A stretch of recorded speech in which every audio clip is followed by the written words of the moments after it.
Hello, YouTube. Do you see this backdrop? Do you see what this is? This is going to be today's video. And then this got delivered today. So I ordered a doll. Look, I don't have the budget of a lot of the big YouTubers, but every once in a while I put in an order if it's for something I think that's kind of cool, or if it's a doll that I think would fit nicely into my collection. So let's talk about who this is. Oh, and don't worry, we will talk about this. This is coming up. So I'm just going to use it as our backdrop today for a little bit of a teaser. Yeah, I know, I'm evil. So what we have here, and maybe you recognize the numbers on the outside of the box, and so you already know, or, maybe I titled this video like I usually do, and you've seen the title and the thumbnail, and so you put it together. But what we have here is the 2025 version of Peaches and Cream Barbie. Now, this is my original girl. She's from 1985. I got her secondhand, kind of pieced her together and, got her all kind of together. She's missing her necklace and she's missing she has her ring. So she's missing her necklace and she's missing the little waist flower detail. But she's still really beautiful. She displays nicely. She has, I don't have her shoes either. So she's just wearing the gigantic, pair of white, gigantic Barbie shoes. But other than that, she displays really nicely. And I think she's a really beautiful doll. Her hair is uncut and I styled it for her and I think it came out really nice. This was a doll I was planning on uploading the video of me restyling her, and I think I was just having like a bad day and I just needed to play with a doll, and so I just ended up restyling her and not making a video about it. So this is our original doll and I brought her out so that we could do kind of a side-by-side comparison. This doll was available in 2 different varieties. She was available in the blonde version and she was available in an African American version, which she's called the brunette version. And that's who I bought because I figure I already have a blonde doll, but the brunette ones sell for more money than I am willing to put into a doll at this point, or I'm able to. And so I thought, why not get the reproduction? Then I've got a beautiful doll, brand new in the box, and, we can kind of compare them side by side. So let me get her out of the liner. Don't you just love how these dolls come? And I think this box is really pretty. I think these are boxed up really nicely. So let's take the tissue paper off of her. This just makes them feel special, which is nice because they are expensive dolls. Like, she was $60. She was not nothing. So we've got the back facing out with that back artwork. Okay, turned my ring light off for a minute to see if we could make it work without it. I think I was throwing some harsh shadows. I may turn it back on after, but we're getting that ring light on this shiny, shiny box. And so we're still really seeing my ring light and stand. But I just want to take a look at the artwork.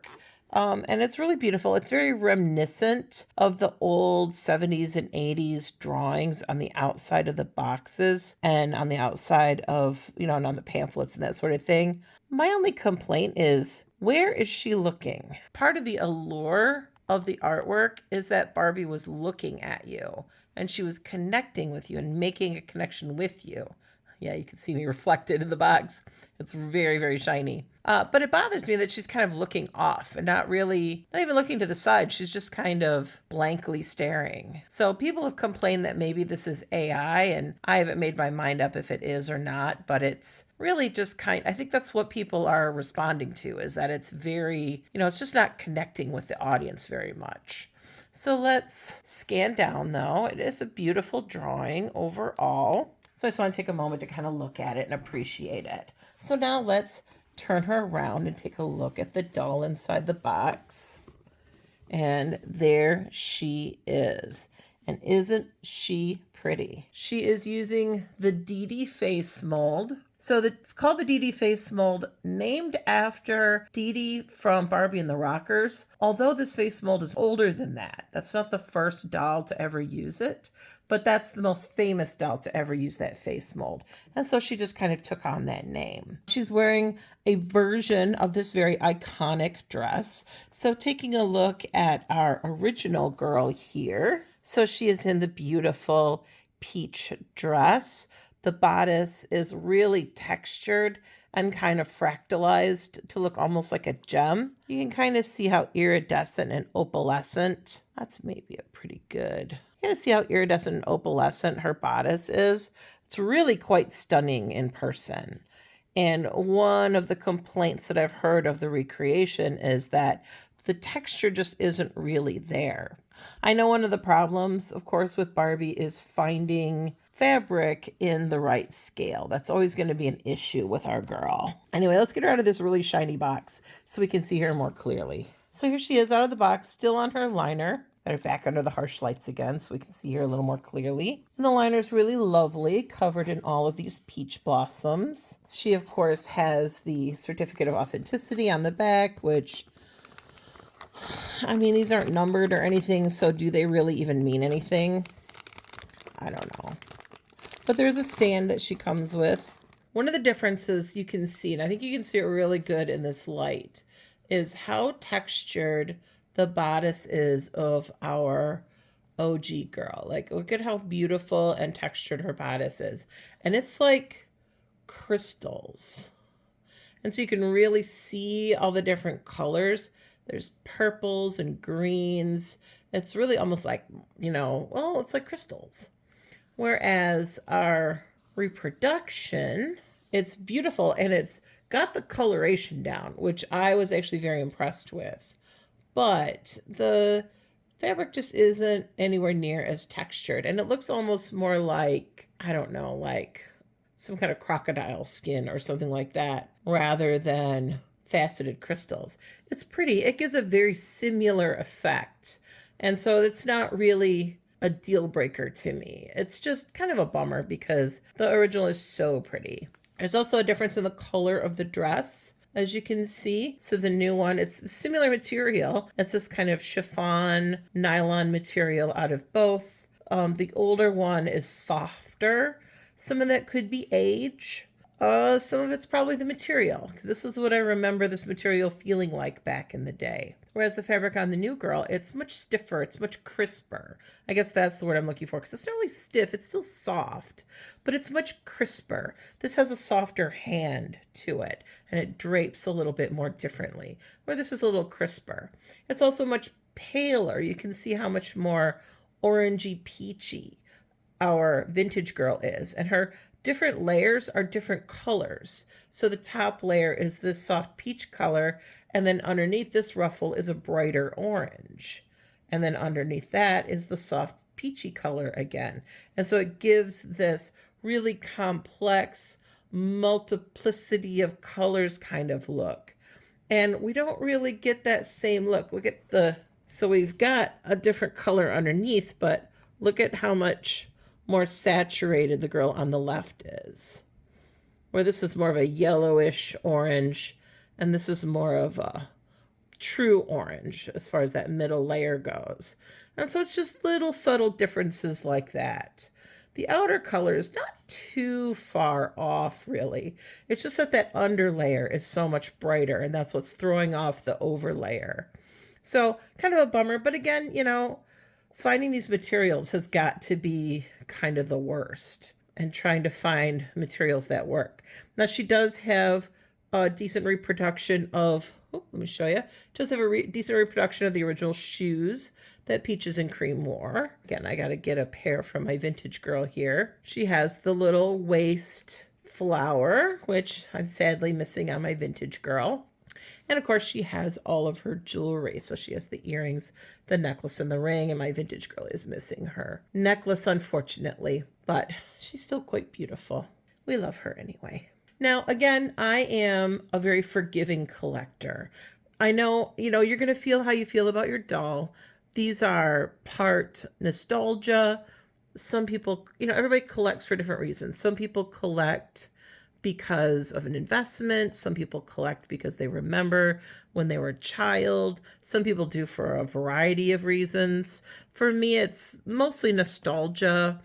Also, it's just the artistry of the dolls. I think they're just beautiful dolls. They really spoke to me. Barbie really spoke to me when I was a child and helped me through some really rough times in my life. And so, having her in my collection is just, and having a collection of her, I should say, is probably always going to be a part of my life and always an important part of my life. It was how I connected with my grandmother. I've told you that story in a previous video. So it's just always, she's always going to be important to me. I don't remember this doll though. I don't remember Peaches and Cream Barbie. When she came out, it was 1985. I was 14 years old. Like, I was already dating. I didn't play with Barbie as much. I did play with her, don't get me wrong, but I wasn't actively collecting her anymore. I was kind of transitioning from being a little kid playing with my dolls to being an adult collector collecting dolls. And I hadn't quite made that transition yet. More later in the 80s, early 90s, I would start to collect some dolls. So there is kind of a blank spot in the middle, like Day to Night Barbie. I didn't have one of her. Crystal Barbie. There's just a few that I didn't have in the middle 80s that, probably from like 83 onward that I didn't have. Some of it was because we were poor and my mom couldn't afford a lot of dolls. But some of it was just I was older and I was, I had a lot of dolls and I really was kind of dressing and taking care of them. And I wasn't actively adding to my collection. So I missed her. I missed out on this doll. And what a shame, because she is just gorgeous. I can understand why little kids loved her. So taking a look at these dolls, right? Like I said, those are some differences. Another big difference that people are upset about, and this one I can kind of get, is part of the allure of our old girl here. Sorry, girl, but we are old. Part of the allure of her is this long, long boa that she has. So she has this long, beautiful boa. It's not really a boa. What is it? Close enough. We'll call it a boa. She has this long, beautiful boa, and you can see it's in two parts. So there's a snap here connecting the two parts together. This part I have in a loop, so there's actually a snap at either end, and there's two snaps over here, so I could snap this end in a loop, and then this end is connected to her skirt by a snap. And it's this really interesting system that allowed you to put this on her in a variety of different ways. So for example, how I had it originally was I just kind of had it looped over her shoulders, but now I can do all kinds of interesting things. Like, I think this is a style that they had in the instructions for you to have her dressed up in, all right? So you have the ruffle kind of over one shoulder and then coming down around her dress. I mean, you were meant to restyle this and restyle this.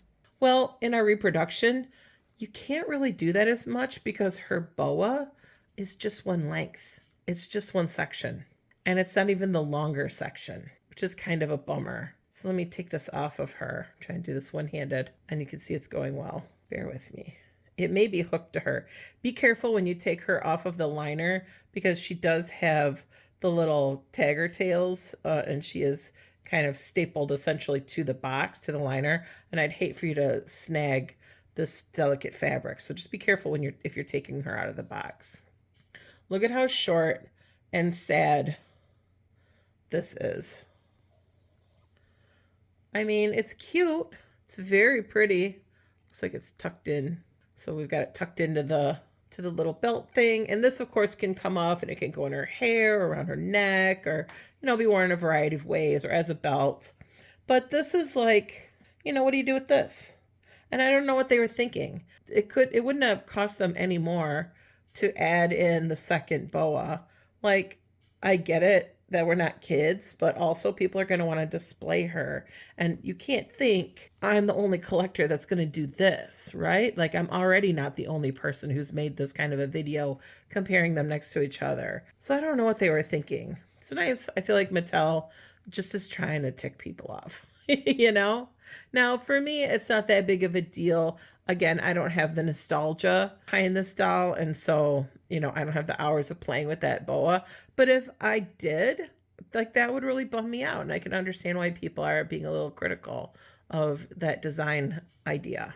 Bill, you're our guy. What were you thinking? Bill, I know you're out there still.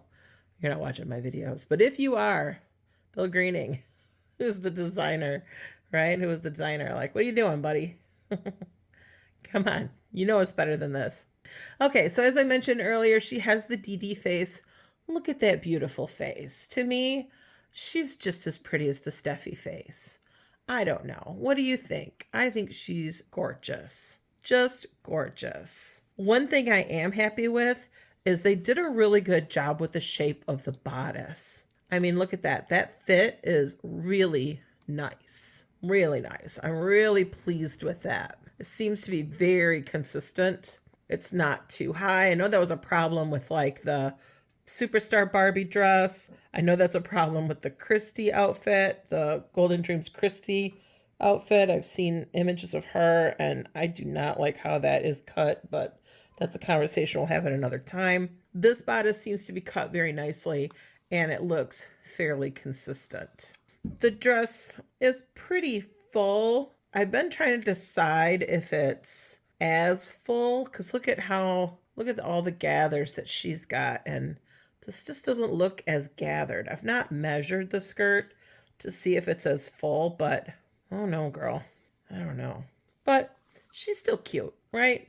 Like, look at that face. Who couldn't love that face? And that's a pretty faithful Dee Dee face sculpt and face paint, in my opinion.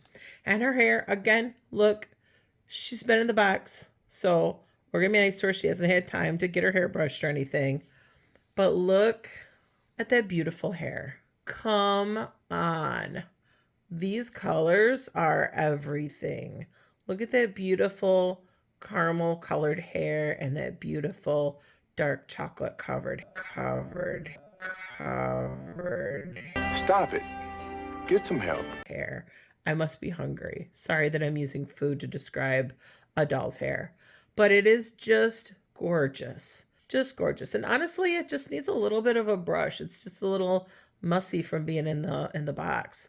It's actually not in too bad a shape. It's not gelled to high heaven and it's not styled within an inch of its life. It's pretty nice and pretty even and easy to adjust, I think, as you wish.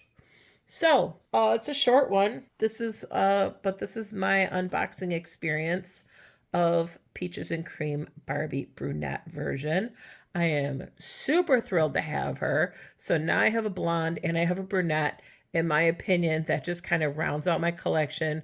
I'm totally okay with this not being an OG, but it being the reproduction. Fine with reproductions. They're their own thing. You know, the reproductions are fun and they're a nostalgic look back. And I think overall, this is a nice homage. I think it's very flattering how they've made her look. She's overall a gorgeous doll. And I think it's a very flattering lens that they've put on her. So kudos to Mattel. Kudos to Bill. Again, my only real kind of misses are the color isn't great. I wish it was more pronounced. And of course, the boa should be longer. But like I can always buy a boa on eBay or something and add it to her outfit. So you tell me, did you have Peaches and Cream Barbie? Did you have either one of these when you were growing up? Or were these a little beyond your days? Were you a little old for them? What do you think now, looking back at them? Did you get this reproduction? Is this something you think you will get? There was an earlier reproduction, 2009, I think it was, of just the blonde. I don't think they came out with the brunette version. Did you get one of those? And how do you think? There are other YouTubers who have talked about all three. I recommend taking a look at them. They're really interesting to see side by side. Do you think you'll buy her? The blonde version's no longer available. That's sold out, but there's still these available. Last time I looked on Mattel Creations. So I 10 out of 10 recommend. I think she is really beautiful and really gorgeous. And even if you aren't in love with this dress, like she would be really pretty and really fun to redress. So take a look and see what you think and tell me what you think. Okay, well, that's it for today. I am glad to spend this time with you. Keep in mind, I've got lots of videos lined up. We still have to work on the 1962 Barbie Dream House. I haven't forgotten about that. We've got that backdrop that we have to take a close look at. So keep your eye peeled on that. That might be the next video. There's gonna be another unboxing probably in about a week. Actually, I've got 3 unboxings. 2, oh my goodness. I have so much work I have to do. I have so many videos I have to shoot. Y'all, it's about to get cray up in here. So we will discuss this. We will look at other dolls. Maybe I'll throw another poll up and see what you would rather see a video of. But that's it. Oh no, there's another video. Oh man. I just thought of another. Anyway, I have too many ideas. So do not worry. We have lots of videos to take us into the holiday season. I will probably take part of November off. November is my birthday. So the beginning of November, I'll probably take off. But I'll have at least one more video this month. So don't worry about that. I'll get at least one more video for you. And we'll have 2 or 3 in November because I've got lots of video ideas. And they're starting to stack up. You hear my kitty in the background? That was Carnelian. All right. So I'll see you guys later. That's the end of the video. Bye for now.